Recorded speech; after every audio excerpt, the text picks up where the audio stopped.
কি বানাচ্ছি আমি তো নিজেই জানি না এটা কি বানাচ্ছি। তো দেখো কেমনভাবে বানিয়েছি, নাম-টাম কিছু নেই, শুধু জাস্ট পনির নিয়ে নিয়েছি, কিছু মশলা এর মধ্যে ছড়িয়ে দিচ্ছি, যা আপনাদের মন চাই, চাট মশলা, তারপরে জিরে গুঁড়ো, ধনে গুঁড়ো, লঙ্কার কাশ্মীরি লঙ্কার গুঁড়ো, এরকম আমি সব মাখিয়ে নিয়েছি, একটু লবণ মাখিয়ে নিলাম, দিয়ে এই যে একটা কড়াইয়ে আমি এক সাইডে এটা আর এক সাইডে পনিরগুলো দিয়ে দেবো, দিয়ে একটু সতে করতে দিয়ে দেবো, মানে বেশি ভাজাও নয় আবার বেশি মানে কাঁচাটাও থাকবে না, এইরকম আর কি। তো এই রকমভাবে আমি এটাকে হালকা আঁচে এরকম হালকা করে ভেজে নিতে হবে।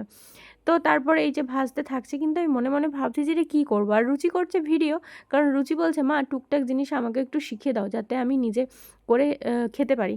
কিন্তু হচ্ছে রাই এই সব দিকে আসে না, রান্নার দিকে একদমই ওর একটুকুও মানে আসতে ওর মন চায় না, কিন্তু রুচি আসে মাঝে মাঝে। তো লবণটা আমি তখন দিয়েছিলাম না, মনে পড়েছে, আমি আবার লবণটা দিয়ে দিলাম হালকা করে। এটা হালকা হালকা করে ভাজা হচ্ছে, তো ভাজা হয়ে গেল। এরপর আমি এই যে দুটো ব্রেড নিয়েছিলাম, এরপর এর মধ্যে আমি একটু সস দিয়ে ভালো করে সসটাকে স্প্রেড করে ভালো করে লাগিয়ে নিচ্ছি। লাগানোর পরে এর ওপরে দিয়ে দিচ্ছি ওই যে ব্রকলিগুলো, যেগুলো আমি সতে করে রেখেছিলাম, ভালো করে ছড়িয়ে মিলিয়ে ভালো সুন্দর করে সাজিয়ে দিলাম। তার ওপরে পনিরগুলোও দিয়ে দিচ্ছি, একদম চটপট করে পনিরগুলো সাজিয়ে দিচ্ছি। খুব বেশি পরিমাণে পনির ছিল কিন্তু দেখতে তাই জন্য না বেশি সুন্দর লাগছে, আর খেতেও কিন্তু তেমন টেস্ট হয়েছিল। তোমরাও সবসময় যখন খেতে চাইবে ডিফারেন্স কিছু, তখন এটা বানিয়ে নিতে পারো। এরপর আমি দিয়ে দিচ্ছি, এরপর চিজ দিয়ে ভালো করে সাজিয়ে নিতে হবে। আর রুচি বলছে মা বেশি করে কিন্তু চিজ দিবে, সেই জন্য আমি একটু বেশি পরিমাণে চিজ দিচ্ছি। চিজ খেতে ওরা দুজনেই ভীষণই পছন্দ করে, তাই জন্য আমি বেশি পরিমাণে চিজ দিয়েছি। এবার চিজ দেওয়ার পরে একটু দিয়ে দেবো চিলি ফ্লেক্স। আবার রাই মানে বলেছে একটু ঝাল ঝাল করে কিছু বানাও, তো তাই জন্য একটু আমি মানে চিলি ফ্লেক্সটা একটু বেশি পরিমাণে দিচ্ছি। তোমরা যেরকম মতো তোমরা চিলি ফ্লেক্স দিতেই পারো।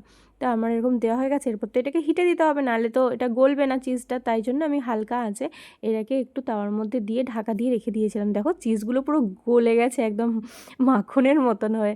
হ্যাঁ, এরপর তো দেখতে আরও বেশি লোভনীয় হয়ে গেছে।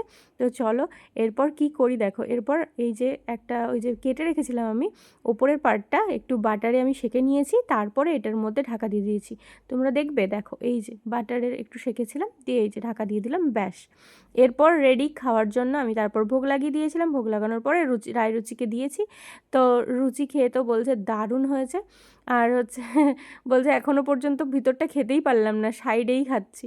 এটা বলছে, রায়ও বলছে এখনও দাঁড়াও পুরোটা খাই, নাহলে বলবো কি করে ভেতরটায় কী আছে। আর ওর খুব ইন্টারেস্ট হচ্ছে ভেতরে কী আছে, কারণ ওর একদমই ভেজিটেবলস খেতে চায় না, আর আমি এইভাবে ওদেরকে ভেজিটেবলস খাওয়াই। তো কেমন লাগলো অবশ্যই জানিও, ভালো লাগলে অবশ্যই ট্রাই করো, আর লাইক কমেন্ট শেয়ার করে দাও। হরে কৃষ্ণা।